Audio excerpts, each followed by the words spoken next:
কি ভাবছেন হনুমানটি কলা বা খাবার খুঁজতে এসেছে?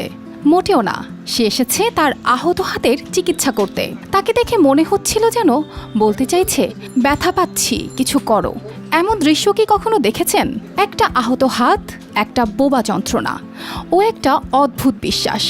সে জানতো না ফার্মেসিতে পশুদের চিকিৎসা হয় কিনা, শুধু জানতো এখানে গেলেই হয়তো মিলবে সাহায্য। ঘটনাটি ঘটে মেহেরপুর শহরের কাছারি বাজারের এক ফার্মেসিতে। বসুন্ধরা ডায়াপেন্ট এখন আরো উন্নত। এই হট এয়ার থ্রো টপশিট দ্রুত শোষণ করে সোনামণিকে দেয় কোমল অনুভূতি। সেই সময় কাজে ব্যস্ত ছিলেন দোকানিরা। হঠাৎ করেই দোকানের ভেতরে ঢুকে পড়ে একটি পূর্ণবয়স্ক হনুমান। প্রথমে ভেবেছিলেন হয়তো ক্ষুধার্ত, তাই দ্রুত কলা ও পাউরুটি এগিয়ে দেন। কিন্তু আশ্চর্যজনকভাবে হনুমানটি খাওয়ার দিকে একটা বারও তাকিয়ে দেখেনি। সে এক দৃষ্টিতে নিজের ডান হাতের দিকে দেখিয়ে যেতে থাকে। এখানে ফার্মেসিতে আমরা আমাদের কাজে ব্যস্ত ছিলাম, হঠাৎ করে দেখছি হনুমানটা এখানে এসে বসল। বসার পরে তো আমরা ভয় পেয়ে গেছি। এটা তো আনসার্টেনলি বিষয়, যে কখনো কেউ কল্পনা করা যায় না। আর হনুমান তো দেখলে সাধারণত মানুষ আমরা ভয় পাই, যেমনি ভয় দেখায়, তো ওরকম কোনো আচরণ না, একবারে স্বাভাবিক। ওইখান থেকে আমি বলছি, বাবু সর এরকম একটা কথা বলছি, ও আবার আমার সামনে এসে বসলো। আমি তো আরও আতঙ্ক।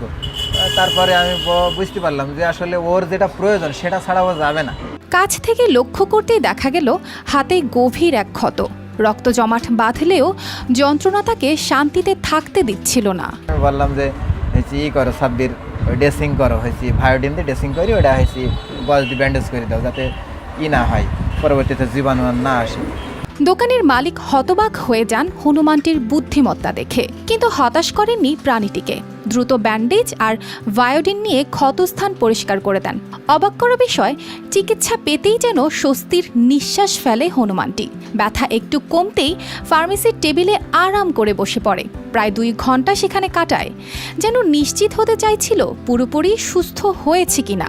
এরপর যেই না ব্যথা কিছুটা কমেছে, হনুমানটি নিজেই ধীরে ধীরে নেমে যায় টেবিল থেকে, এক পা করে বেরিয়ে যায় দোকান থেকে। হনুমানটি হচ্ছে আসলে আমাদের এখানে সাধারণ দোকানে না এসে ওষুধের দোকানে এসছে, এবং ওইখানে মানে তার জন্য একটা হেল্প চেয়েছে। সে হলো অসুস্থ ছিল, তাই যদি আমাদের এখানে আসতো তাহলে হয়তো অসুস্থ মানে খাবারের জন্য যদি আসতো তাহলে আমরা হয়তো খাবার টাবার দিতে পারতাম, কিন্তু আসলে তা না। উনি হচ্ছে ওষুধের দোকানে আসার অর্থটা হচ্ছে উনি অসুস্থ ছিল, তাই ওখানে এসছে। তো এটা আসলে অনেক এটা নিয়ে আলোচনা সমালোচনা আমরা মানে হতে দেখছি। তা আসলে এটা আশ্চর্যজনক একটা ব্যাপার।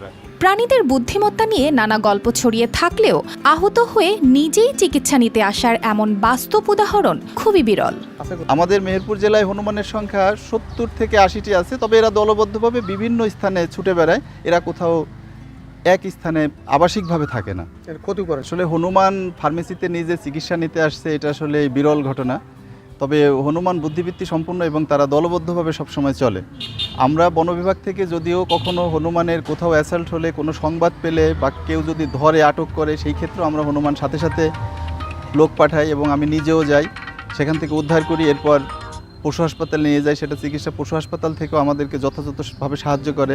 প্রাণীকুলের মধ্যে হনুমানকে সবচেয়ে বুদ্ধিমান প্রাণীগুলোর একটি মনে করা হয়, কিন্তু নিজের ব্যথা বোঝানো, চিকিৎসার জন্য মানুষের কাছে যাওয়া, এটা যেন বুদ্ধিমত্তার এক অনন্য দৃষ্টান্ত। News desk, RTV।